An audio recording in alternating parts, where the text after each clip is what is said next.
I am Harpreet Kaur from DAV Public School.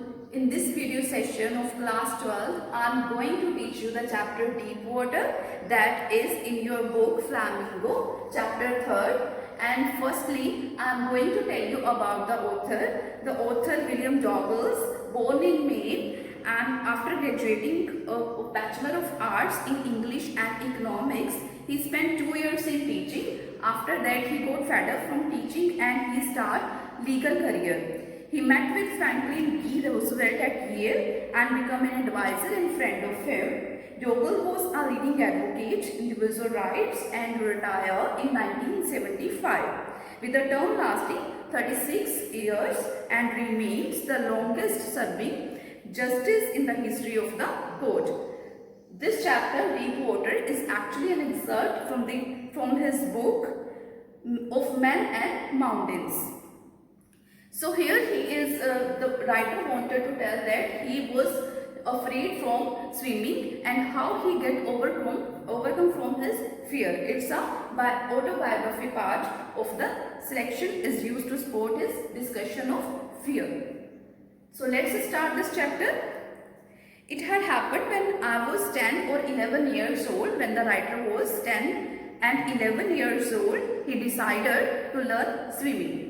There was a pool in YMCA in Yakima that offered exactly the opportunity. YMCA actually Young Men's Christian Association, and that there was a river that was not too deep and he can learn swimming there.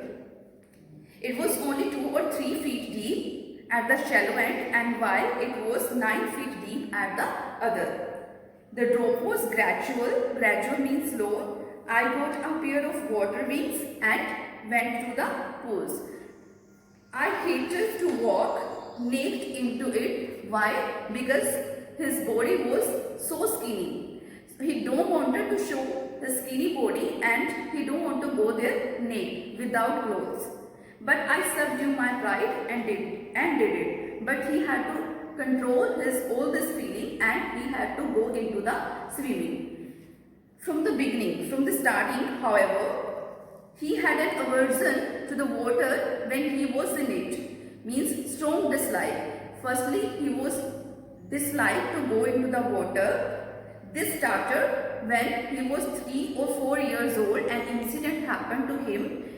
He was with his father and father took him to the beach of California.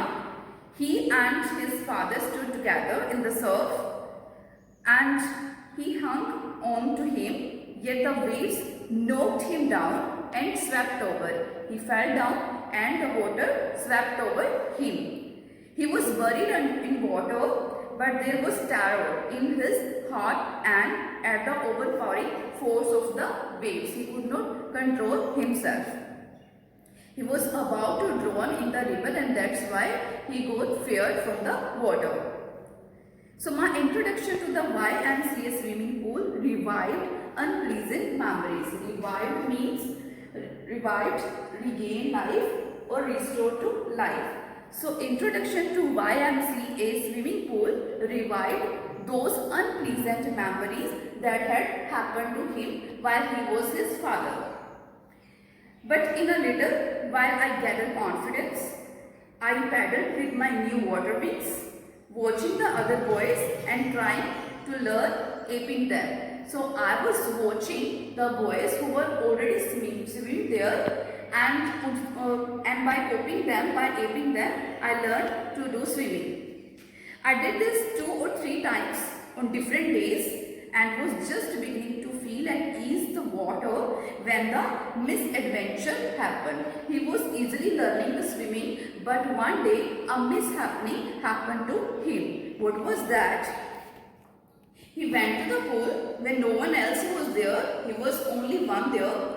The place was quiet and the water was still and the tide water was as white and clean as bathtub. He was timid about going in alone because no one was there. So he sat on the side of the pool and was waiting others to come. I had not been there long when in came a big brochure of a boy, probably 18 years old. then a big fat boy, 18 years old, came there.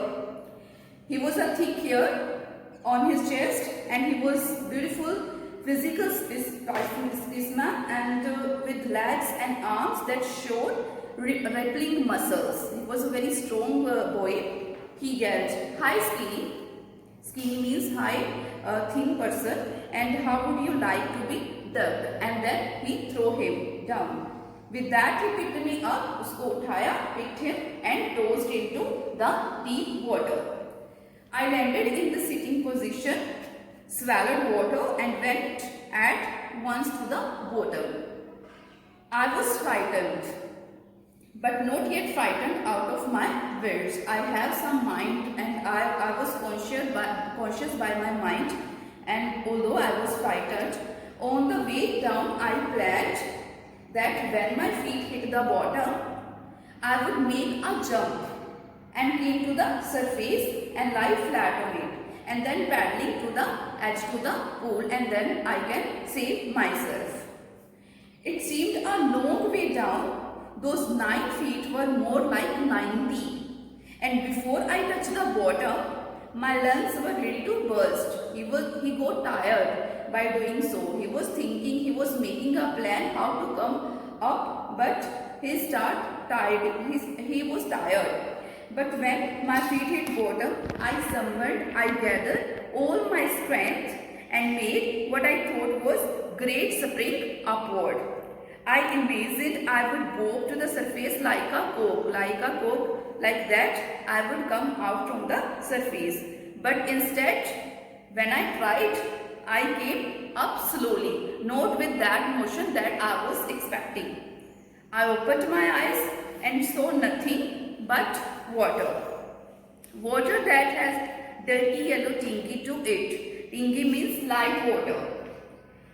Water with light color. I grew panicky. I was worried. I reached up as to grab a rope. I wanted to hold a rope. My hands clutched only at water. When I tried to grab that rope, my hand only catch the water and only water. I was suffocating. I tried to yell. I tried to cry, but no sound came out. Then my eyes and my nose out of the water, but not my mouth. The first part of your chapter, Deep Water. Now try to solve the questions based on this chapter. Why did the narrator had an aversion? Aversion means strong dislike.